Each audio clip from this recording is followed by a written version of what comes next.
हे दोस्तों नमस्कार। एक बार फिर से स्वागत है आपके अपने YouTube चैनल देव जी के ट्रिक्स में। तो दोस्तों हम यहाँ पर डेली की तरह मिनट परिवेश का टेस्ट लगाने वाले हैं, जो कि देख सकते हैं बहुत ही धांसू क्लास आपकी इस समय हम लेके आए हैं। आपकी क्लासेस जो भी चल रही हैं बेहतरीन क्लासेस चल रही हैं। तो गुड इवनिंग सभी को, गुड इवनिंग।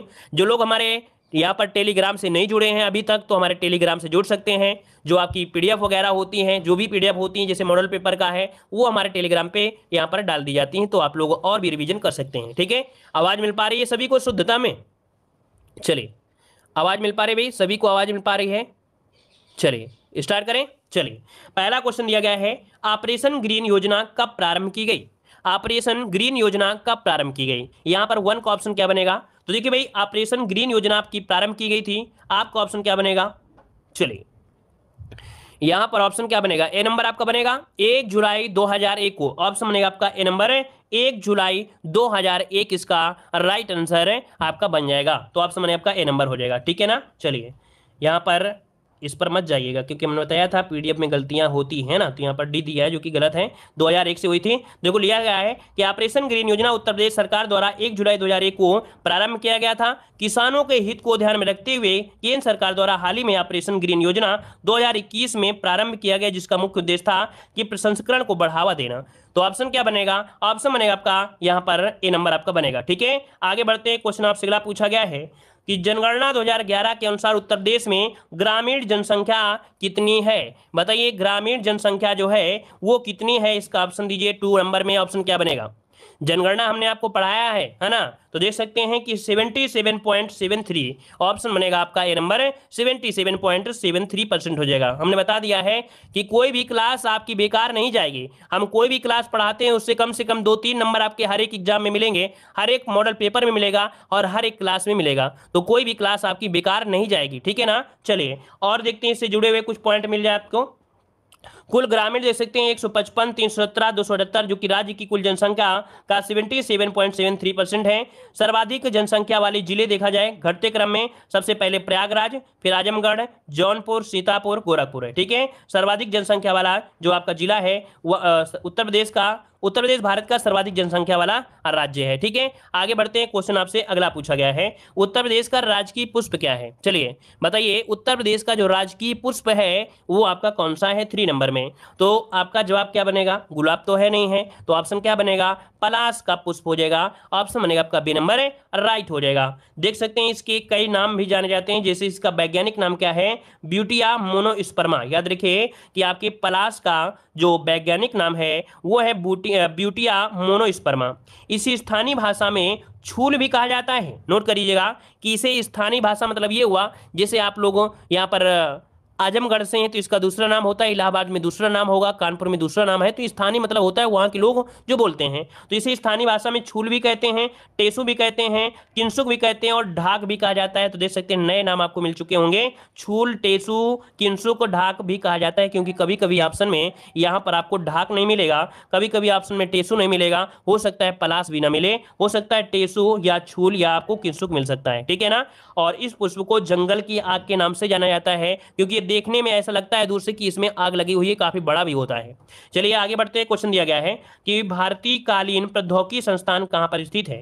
भारतीय कालीन प्रौद्योगिकी संस्थान जो स्थित है ये आपकी कहां पर स्थित है? तो भाई आपको पता है कालीन कहां होती है? आपके भदोही में होती है। ऑप्शन क्या बनेगा? यहां पर डी नंबर आपका जवाब जो आ रहा है डी नंबर बिल्कुल राइट हो जाएगा, भदोही हो जाएगा। ठीक है ना? वहीं पर एक पॉइंट यह है कि Indian institute of handloom technology कहां पर है? तो याद रखिए, Indian institute of handloom technology आपके वाराणसी में है। कहां पर है? आपके वाराणसी। इसका ऑप्शन बनेगा आपका यहां पर मतलब वाराणसी हो जाएगा। चलिए आगे बढ़ते हैं। क्वेश्चन दिया है, उत्तर प्रदेश में काकोरी षड्यंत्र कांड कब हुआ था? चलिए बताइएगा कि उत्तर प्रदेश में काकोरी षड्यंत्र कांड जो हुआ ये कब हुआ था? डेट बताइए और तारीख बताइए। चलिए मतलब आपको समय बताना है। तो 25 को हुआ था, ये तो याद है आप सभी को। यहां पर आपका हो जाएगा 9 अगस्त, कहीं पर है ऑप्शन डी हो जाएगा 9 अगस्त 1925। क्या हो जाएगा? आपके 9 अगस्त 1925 को हुआ था। अब योगी सरकार द्वारा इस घटना का नाम बदलकर काकोरी ट्रेन एक्शन कर दिया है। तो ये भी क्वेश्चन नोट कर लीजिएगा कि इस घटना को इन्होंने काकोरी ट्रेन एक्शन कर दिया है। इस पूरे कांड के दौरान जर्मनी के माउजर का इस्तेमाल किया गया था। याद रखिए, जर्मनी के माउजर का इस्तेमाल किया गया था। तो इस प्रकार से हो जाएगा आपका जवाब। अगला क्वेश्चन दिया है, प्रसिद्ध दशावतार मंदिर उत्तर प्रदेश में कहाँ स्थित है? प्रसिद्ध दशावतार मंदिर उत्तर प्रदेश में कहाँ पर स्थित है? 6 का ऑप्शन दीजिएगा। तो देखिए दशावतार मंदिर है आपके कहाँ पर? आपके ललितपुर में पड़ता है। कहाँ पर? आपके ललितपुर में पड़ता है। अब ललितपुर की बात करते हैं तो वहीं पर पड़ता है देवगढ़। तो ऑप्शन में आपका ए नंबर कि देवगढ़ जो कि आपके ललितपुर है। और याद रखिए यह गुप्तकालीन मंदिर है जो भगवान विष्णु को समर्पित है। ईंटों से निर्मित यह भारत का प्रथम मंदिर है। अगर क्वेश्चन पूछे कि ईंटों से निर्मित भारत का प्रथम मंदिर आपका कौन सा है, तो आप क्या जवाब देंगे? आप जवाब देंगे दशावतार मंदिर देंगे। ठीक है, आगे बढ़ते हैं। क्वेश्चन दिया गया है उत्तर प्रदेश की कितनी जनसंख्या पर पंचायत क्षेत्र के गठन का प्रावधान है? मतलब अगर आपके पंचायत क्षेत्र का गठन करना है तो कितनी जनसंख्या होनी चाहिए? कितनी जनसंख्या होनी चाहिए पूछा गया है। तो हमने बताया था 1000 जनसंख्या पर, है ना, यहाँ पर पंचायत का गठन हो सकता है। ऑप्शन में आपका बी नंबर राइट हो जाएगा। मान लीजिए कि यहाँ पर 1000 नहीं है तो 2-3 गांवों को मिला लिया जाता है और कई गांवों को मिलाने से पंचायती क्षेत्र का गठन कर दिया जाता है। आगे बढ़ते हैं। क्वेश्चन दिया गया है धूसर क्रांति किससे संबंधित है? धूसर क्रांति का जो संबंध है वो आपकी किससे है? वही बहुत लोग होते ही जब क्लासें स्टार्ट होती हैं, नई क्लासें, तो बहुत लोग आते हैं। जब धीरे धीरे क्लासें डेली डेली देते रहो तो भी नहीं आते हैं। और वही लोग जो पहले दिन आते हैं और फिर इसके बाद नहीं आते हैं, वही लोग फेल हो जाते हैं। मतलब आप अपने सफर में वो नहीं पा पाते हैं क्योंकि उनको लगता है कि अरे यार वही तो सब कुछ है।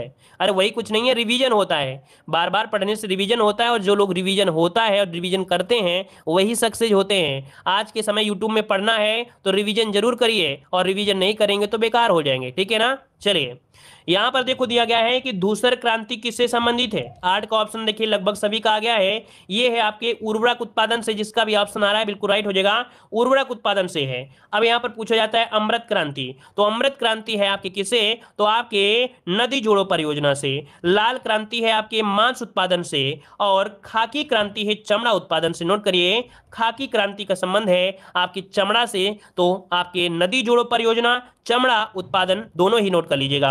आगे बढ़ते हैं। क्वेश्चन दिया गया है कच्चे फलों को पकाने के लिए कौन सी गैस प्रयोग की जाती है? कच्चे फलों को पकाने के लिए कौन सी गैस प्रयोग की जाती है? यहां पर आंसर आपका राइट क्या हो जाएगा? चलिए चलिए हाँ देखिए यहाँ पर आंसर भाई क्या करेंगे? Ethylene gas. जब ऑप्शन में है तो एथिलीन लगा दीजिए। ऑप्शन आपका हो जाएगा डी नंबर एथिलीन होगा।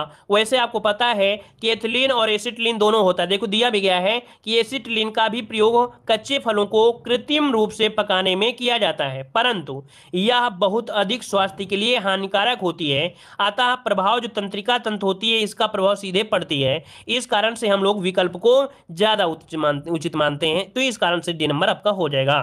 आगे बढ़ते हैं। क्वेश्चन आपसे दिया है केसर के पौधे का कौन सा भाग उपयोग में लाया जाता है? केसर के पौधे का कौन सा भाग उपयोग में लाया जाता है? चलिए यहां पर बताइए। केसर जो कि हमने बताया था कि आपके सिक्किम में ही केसर के लिए यहां पर खेती करने के लिए प्रस्ताव पारित भी हुआ है। अब यहां पर केसर के लिए जो उपयोग लाया जाता है वो कौन सा लाया जाता है? चलिए वर्तिकाग्र बिल्कुल सही जवाब है। यहां पर आंसर आपका डी हो जाएगा कि केसर के पौधे का वर्तिकाग्र जो भाग है ये उपयोग में लाया जाता है। भारत में केसर का उत्पादन कश्मीर घाटी में किया जाता है।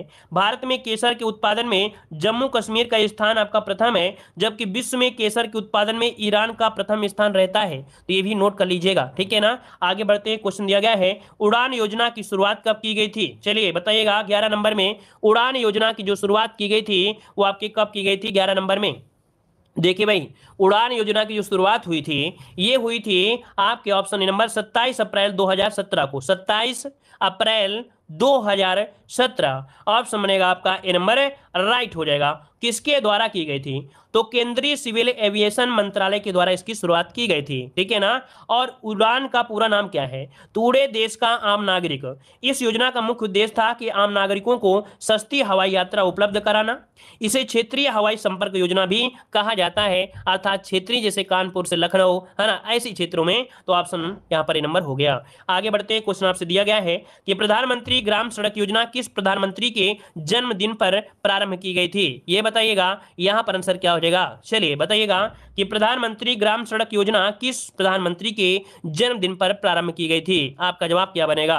चलिए 12 का ऑप्शन आ रहा है अटल बिहारी वाजपेयी। वाह क्या बात है, सभी का जवाब आ गया है। डी नंबर आपका हो जाएगा प्रधानमंत्री ग्राम योजना, ग्राम सड़क योजना अटल बिहारी वाजपेयी के जन्मदिवस पर प्रारंभ की गई थी।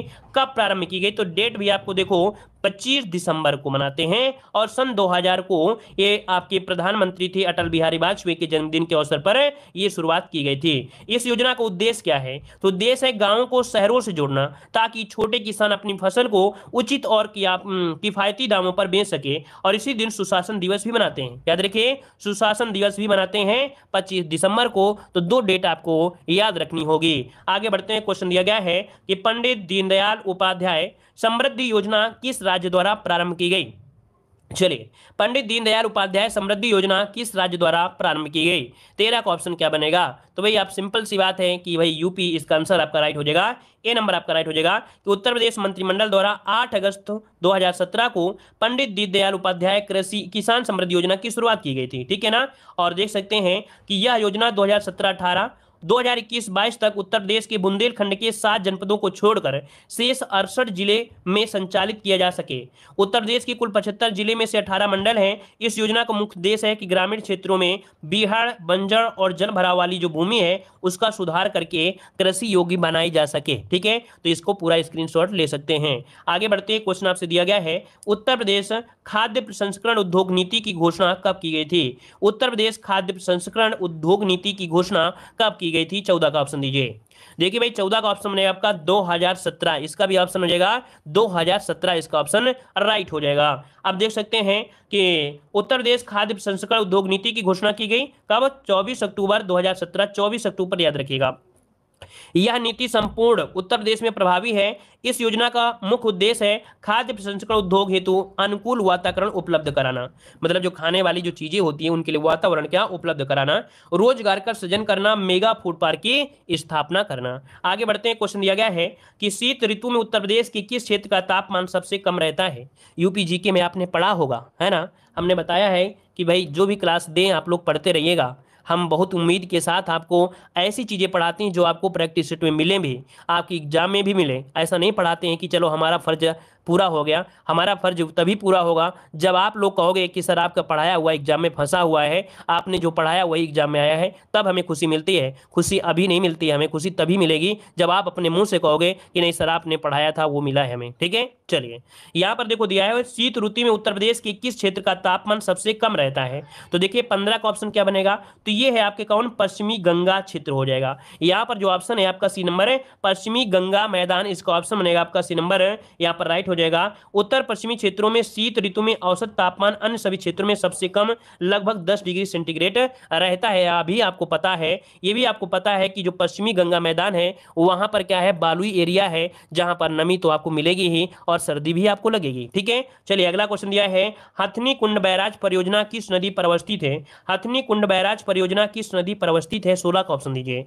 तो देखो 16 का ऑप्शन क्या बनेगा, ये आपकी पड़ती है आपकी यमुना में, जो कि ऑप्शन बने आपका डी नंबर, इसका राइट हो जाएगा कि हथनी कुंड बैराज परियोजना किस नदी पर है, तो आपकी यमुना नदी पर है। अगर पूछे इसका निर्माण कब कराया गया, तो इसका निर्माण आपके सन 1872 ईस्वी में सहारनपुर के समीप यमुना नदी पर किया गया था और इसे नया ताजेवाला बैराज के नाम से भी जानते हैं। अगर क्वेश्चन ये पूछे कि नया ताजेवाला बैराज के नाम से किसे जानते हैं, तो हथनी कुंड बैराज को ही ताजेवाला बैराज के नाम से जानते हैं। नए नए क्वेश्चन भी मिल रहे हैं, इनको नोट करते रहिएगा, ठीक है ना। सिर्फ क्वेश्चन पर ही ध्यान मत दीजिए कि क्वेश्चन वाला ही पढ़ लें, और भी क्वेश्चन जो निकलते हैं उनको भी पढ़िए, जो हम आपको पढ़ा रहे हैं, नहीं तो क्या फायदा है डिस्क्राइब करने वाला, है ना। वृक्ष बंधु पुरस्कार योजना किससे संबंधित है। आईएमपी है, इसको नोट करिएगा कि वृक्ष बंधु पुरस्कार योजना किससे संबंधित है। तो देखिए भाई इसका संबंध है वृक्षारोपण और वन्य जीव संरक्षण को बढ़ावा देने के लिए। यहाँ पर ऑप्शन जिसका भी आ रहा है बिल्कुल राइट हो जाएगा। और वृक्ष बंधु पुरस्कार योजना 2007-8 में शुरू की गई थी। वृक्ष बंधु पुरस्कार योजना वृक्षारोपण वन्य जीव संरक्षण को बढ़ावा देने के लिए बनाई गई थी। आगे बढ़ते हैं, क्वेश्चन आपसे दिया गया है कि वर्ष 2011 की जनगणना के अनुसार उत्तर प्रदेश में सर्वाधिक अनुसूचित जाति जनसंख्या वाला जिला इनमें से कौन सा है? यहाँ पर बताइए, सर्वाधिक अनुसूचित जाति पूछा गया है, ना कि जनजाति पूछा गया है। यहाँ पर जाति पूछा गया है, जात पूछा गया है। याद रखिए, जब अनुसूचित जाति पूछा जाए तब आपको सीतापुर बताना है। क्या? सीतापुर बताना है। याद रखिएगा, सोनभद्र मत बताइएगा, क्योंकि सोनभद्र होता है जनजाति वाला जिला। याद रखिए, सोनभद्र अगर होता, एग्जाम अगर पूछा जाता इसका आंसर, तो सर्वाधिक अनुसूचित जनजाति लगा देता, तब सोनभद्र कहते हैं। यहाँ पर जाति लगा है तो आपका यहाँ पर हो जाएगा सीतापुर। मतलब ये हुआ एससी, जिसे कहते हैं एससी।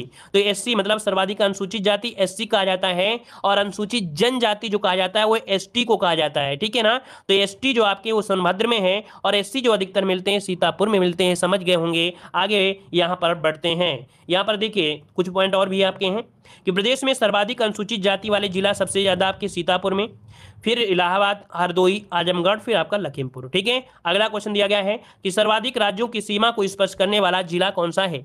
यहाँ पर बताइए कि सर्वाधिक राज्यों की सीमा को स्पर्श करने वाला जिला यहाँ पर कौन सा हो जाएगा? तो देखिए आपका जवाब क्या बनेगा। यहाँ पर देखिए ऑप्शन दिया गया है आपका सोनभद्र है। सोनभद्र है जो कि सर्वाधिक जिलों को स्पर्श करता है। तो देखिए भाई किसको किसको स्पर्श करता है, तो ये 4 जिलों को स्पर्श करता है, मध्य प्रदेश, छत्तीसगढ़, बिहार, झारखंड। और ऐसे याद रखिएगा कि भाई आपको पता है मध्य प्रदेश से अलग हुआ छत्तीसगढ़, तो इसको याद रखिएगा। बिहार से अलग हुआ झारखंड, तो इसको याद रखिएगा। तो 4 स्टेट आपके हो जाएंगे जो कि हमेशा याद रहेंगे। अगला क्वेश्चन दिया गया है, वर्ष 2020-21 में भारत का कुल खाद्यान्न उत्पादन जो था वो कितना था? बताइए, वर्ष 2020-21 में भारत का कुल खाद्यान्न उत्पादन जो था वो कितना था? 20 का ऑप्शन क्या बनेगा? 20 का ऑप्शन लॉक करिएगा। तो देखिए यहां पर हो जाएगा 308.65 मिलियन टन था उत्पादन। इसका ऑप्शन सी नंबर 308 इसका आंसर नोट करिएगा। आगे बढ़ते हैं। क्वेश्चन आपसे अगला पूछा गया है, कह रहा है बधाई कौन सी विधा है? बधाई कौन सी विधा है? भाई बधाई कब होती है? बधाई ये जब होता है, ये बुंदेलखंड का लोक संगीत है। क्या है? बुंदेलखंड का लोक संगीत है। इसको नोट करिए, ये लोक संगीत है। ठीक है। तो ऑप्शन आपका हो जाएगा ए नंबर है, राइट हो जाएगा। तो इस प्रकार से हो गया। और यहाँ पर देख सकते हैं कि ख्याल, धुरिया, पाईडंडा, राई वहाँ की प्रमुख नृत्य हैं। ठीक है ना? चलिए अगला है, भारत में कुल सिंचित क्षेत्र जो है वो कितना है? भारत में कुल सिंचित जो क्षेत्र है वो कितना है? तो सिंचित क्षेत्र जो आपका है वो कितना है? आपका 67% है। ऑप्शन सी नंबर हो जाएगा, 67% बनेगा। और आगे बढ़ते हैं। क्वेश्चन दिया है, 1 हार्स पावर बराबर कितना होता है? 1 हार्स पावर बराबर कितना होता है? चलिए हंसा मत करिए, क्योंकि भाई पढ़ाते पढ़ाते जबान लपट तो जाती है। अब 1.5 घंटा तक पढ़ाते रहेंगे तो कहीं ना कहीं जबान तो चिपके गई ना आपस में। चलिए, तो 1 हार्स पावर बराबर होता कितना है? यहाँ पर 23 का ऑप्शन बनेगा क्या? बी नंबर है, 746 वाट ऑप्शन बनेगा आपका, बी नंबर है राइट बनेगा। और यहाँ पर देख सकते हैं कि कभी कभी पूछ लेता है इसका मात्रक, किसका? शक्ति का एसआई मात्रक क्या होता है? तो शक्ति का एसआई मात्रक क्या होता है? वाट होता है। ठीक है ना? और हार्स पावर शक्ति का मात्रक होता है। आगे बढ़ते हैं। क्वेश्चन आपसे दिया गया है कि कूड़े से हरित ऊर्जा निर्माण में कौन से राज्य अग्रणी है? चलिए बताइए, कूड़े से हरित ऊर्जा निर्माण में कौन से राज्य यहाँ पर अग्रणी है? यहां पर 24 नंबर में। तो 24 का ऑप्शन बनेगा क्या? यहां पर महाराष्ट्र और पंजाब है। याद रखिए, महाराष्ट्र और पंजाब इसका ऑप्शन बनेगा आपका, बी नंबर राइट हो जाएगा। अब यहां पर देख सकते हैं इसके बाद कौन कौन से हैं। तो देखिए आपका दिया गया है उत्तर प्रदेश, गुजरात, हरियाणा, मध्य प्रदेश, है ना? मध्य प्रदेश की भी गिनती होती है कूड़े से हरित ऊर्जा निर्माण करने में। मतलब सबसे ज्यादा महाराष्ट्र, फिर पंजाब, फिर उत्तर प्रदेश, गुजरात, हरियाणा, मध्य प्रदेश। आगे बढ़ते हैं। क्वेश्चन दिया गया है, चावल के उन्नत बीज के प्रति हेक्टेयर बीज रोपण दर कितनी होनी चाहिए? अगर आपको चावल बोना है और वो जो चावल है वो उन्नत किस्म का है, अर्थात हाइब्रिड जैसा है, तो आपको बताइए कितने किलोग्राम यहाँ पर यूज करेंगे? तो आप यूज करेंगे 15 किलोग्राम। 1 हेक्टेयर में 15 किलोग्राम यूज करेंगे यहाँ पर। ठीक है। तो ऑप्शन क्या हो जाएगा? B number. अब यहाँ से संबंधित प्रजातियां पूछ लेता है कि चावल की उन्नत किस्म की जो आपकी किस्म है वो आपकी कौन सी है? तो आपका पूसा बासमती, है ना? 1131, पूसा बासमती 1509, पूसा बासमती 1718, पूसा बासमती 1637। तो ये इसकी प्रजातियां हैं। ठीक है ना? और अगला दिया गया है, यहाँ पर कुछ पॉइंट और भी पढ़ना है, 1 मिनट का और भी क्लास है। पश्चिम बिहार दिया है, उत्तर प्रदेश के प्रमुख पश्चिम बिहार और जिला दिया गया है। नवाबगंज पश्चिम बिहार जो दिया गया है, इसे चंद्रशेखर आजाद पक्षी विहार कहते हैं। और ये है आपके कहाँ पर, उन्नाव में है, जो कि सबसे पुराना पक्षी विहार अगर पूछे तो आपको बताना है सबसे पुराना पक्षी विहार कौन सा है, नवाबगंज पक्षी विहार है, याद रखिएगा। वन्य जीव विहार नहीं पूछा है, अगर वन्य जीव विहार पूछता तो आप बताते चंद्रप्रभा वन्य जीव विहार, जो कि 1957 में बना था। लेकिन यह है आपका पक्षी विहार, जो कि इसका नया नाम है चंद्रशेखर आजाद है, जो कि 1984 में आपका बना था, ये सबसे पुराना है। अगला है यहाँ पर बखीरा पक्षी विहार, मॉडल पेपर में आपको देखने को मिलता है। बखीरा पक्षी विहार संत कबीर नगर में है, ठीक है। समान पक्षी विहार कहाँ पर है, तो मैनपुरी है, मैनपुरी में समान पक्षी विहार है। और पार्वती आरंगा पक्षी विहार कहाँ है, तो देखिए पार्वती आरंगा पक्षी विहार जो कि गोंडा में है, और ये आपकी जयप्रकाश नगर में है, तो यहाँ हो जाएगा गोंडा। अगला है विजय सागर पक्षी विहार, विजय सागर पक्षी विहार महोबा में है, जो कि हमीरपुर में है। और अगला दिया गया है कि पटना पक्षी विहार, जो कि सबसे है, और ये एटा में है, याद रखिए पटना को पटना मत लगा दीजिएगा, ये पटना पक्षी आपके एटा में है, जो कि छोटा है, 1 वर्ग किलोमीटर में ये बसा हुआ है। अगला है सुराताल पक्षी विहार, जिसका नया नाम क्या हो गया है, सुराताल पक्षी विहार का नया नाम हो चुका है लोकनायक जयप्रकाश नारायण। क्या हो गया है, लोकनायक जयप्रकाश नारायण का नाम ही सुराताल पक्षी विहार है, जो कि आपके बलिया में है, बलिया में है। अगला है कि लाख बहोसी पक्षी विहार, जो कि सबसे बड़ा यहाँ पर पक्षी विहार है, 80 वर्ग किलोमीटर में है, जो कि इत्र नगरी आपके कन्नौज में यहाँ पर है, इत्र नगरी कन्नौज में है लाख बहोसी। अगला है भीमराव अंबेडकर पक्षी विहार, भीमराव अंबेडकर पक्षी विहार, ये कहाँ पड़ता है, प्रतापगढ़, जो कि कुंडा में है, तो याद रखिए भीमराव पक्षी विहार प्रतापगढ़ कुंडा। अगला है सांडी पक्षी विहार, जहां पर सबसे ज्यादा क्या होता है, गेहूं का उत्पादन होता है सबसे ज्यादा यूपी में, हरदोई में, तो याद रखिए सांडी पक्षी विहार कहां पर है, आपके हरदोई में है। अगला है समझपुर पक्षी विहार कहां पर है, तो समझपुर पक्षी विहार है आपके रायबरेली में है, कहां पर है, रायबरेली में है। और अगला क्वेश्चन दिया गया है सूर सरोवर पक्षी विहार, तो सूर सरोवर पक्षी विहार कहां पर है, आपके आगरा में है, आगरा में है। और अगला है ओखला पक्षी विहार, जो कि बहुत बार पूछा गया है, ओखला पक्षी विहार गाजियाबाद और गौतम बुद्ध नगर आपको दिया है, तो याद रखिए यहाँ पर गौतम बुद्ध नगर आपको मिल जाता है, ठीक है ना। और इसी के साथ ये क्लास भी खत्म होती है। और जो लोग यहाँ पर अभी तक हमारे ऐप से नहीं जुड़े हैं, हमारे ऐप का नाम है देव जी के ट्रिक है, जहां पर अगर आप लोग पढ़ना चाहते हैं बेहतरीन तरीके से तैयारी, अगर आप लोग किताब से भी नहीं समझ पाते हैं ग्रामीण प्रवेश कैसे पढ़ना है कैसे नहीं पढ़ना है, वो लोग हमारे ऐप से जरूर जुड़ें और यहाँ पर हमारे पीडीएफ को जरूर परचेज करें। यहाँ पर इस प्रकार से हमने पढ़ा, देखो टाइपिंग किया, टाइपिंग के बाद वहाँ पर जो एग्जाम में क्वेश्चन पूछा जा सकता है वो हमने हाईलाइट भी कर दिया है, अलग अलग तरीके से यहाँ पर हाईलाइट किया है, काफ़ी इसमें मेहनत भी हमने यहाँ पर किया भी है। देख सकते हैं गाँव के नक्शे में भी, इसे गांव में भी सजरा भी कहा जाता है, ये कपड़े का बना होता है ना।